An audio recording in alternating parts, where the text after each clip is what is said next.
जय हिंद।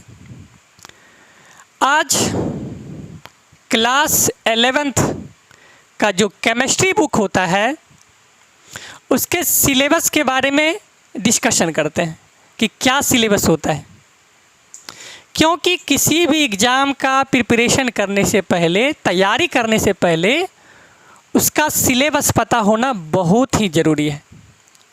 और जहाँ तक केमिस्ट्री की बात है तो केमिस्ट्री से नीट और जेई दोनों में क्वेश्चन आते हैं, है ना।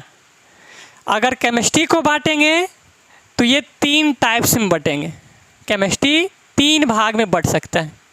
पहला होता है फिजिकल केमिस्ट्री, दूसरा होता है इनऑर्गेनिक केमिस्ट्री, तीसरा होता है ऑर्गेनिक केमिस्ट्री। ठीक है। फिजिकल केमिस्ट्री में हम लोग फंडामेंटल थ्योरी ऑफ केमिस्ट्री के बारे में जानते हैं, जैसे मोल के बारे में जानना, है ना, मोल कॉन्सेप्ट वगैरह इसी में आते हैं, फिजिकल केमिस्ट्री में आते हैं। इनऑर्गेनिक केमिस्ट्री में एलिमेंट एंड कंपाउंड के बारे में पढ़ते हैं, एलिमेंट एंड कंपाउंड्स के बारे में पढ़ते हैं। और ऑर्गेनिक केमिस्ट्री में कार्बन के बारे में पढ़ते हैं। ऑर्गेनिक केमिस्ट्री में ज़्यादातर क्या पढ़ते हैं? कार्बन के बारे में ज़्यादातर पढ़ते हैं। देखिए, ये जो सिलेबस हम लिखे हैं एनसीईआरटी की बुक्स, क्लास 11th का जो एनसीईआरटी का बुक है उससे मैंने लिखा है। और कौन सा चैप्टर कौन सा कैटेगरी में बांटेंगे, चैप्टर का नाम लिखे हैं और चैप्टर नंबर लिखे हैं। एनसीईआरटी की बुक में जो पहला चैप्टर है केमिस्ट्री का, some basic concept of chemistry, ये फिजिकल केमिस्ट्री में आता है। फिर दूसरा है स्ट्रक्चर ऑफ एटम्स, ये फिजिकल केमिस्ट्री में आता है।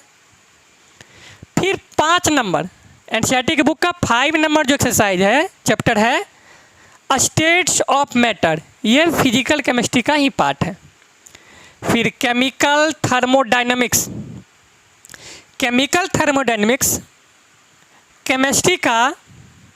केमिस्ट्री मतलब फिजिकल केमिस्ट्री का बैकबोन बोला जाता है।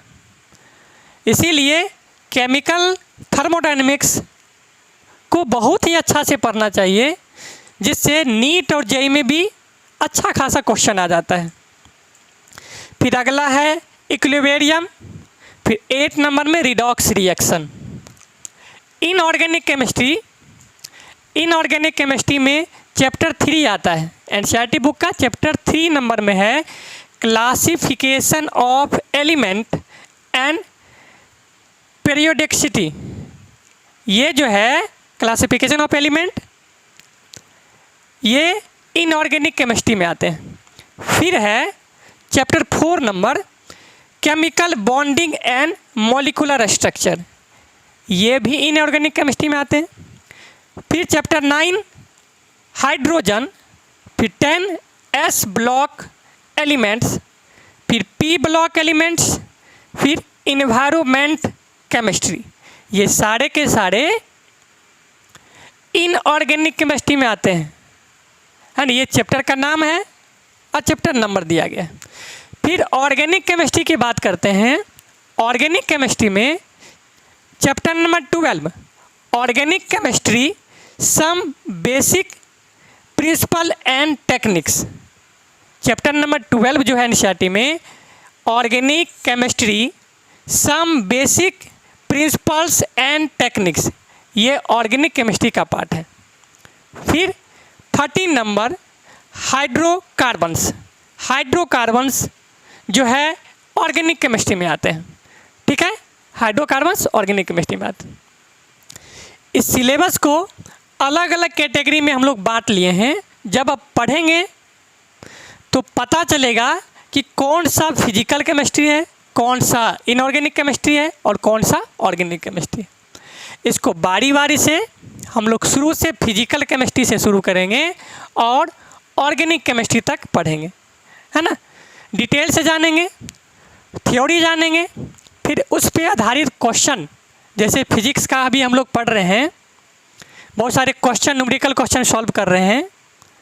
उसी प्रकार हम लोग केमिस्ट्री का भी थ्योरी पढ़ेंगे, फिर उस पर आधारित बहुत सारे क्वेश्चन सॉल्व करेंगे जो नीट और जेई के एग्ज़ाम ओरिएंटेड होगा, है ना, उसके आधारित पे होगा। तो आज के लिए बस इतना ही। इस सिलेबस को आप अच्छा से देखिए और इसी आधारित हम लोग सिलेबस को शुरुआत करते हैं। ठीक है, आज के लिए बस इतना ही। जय हिंद।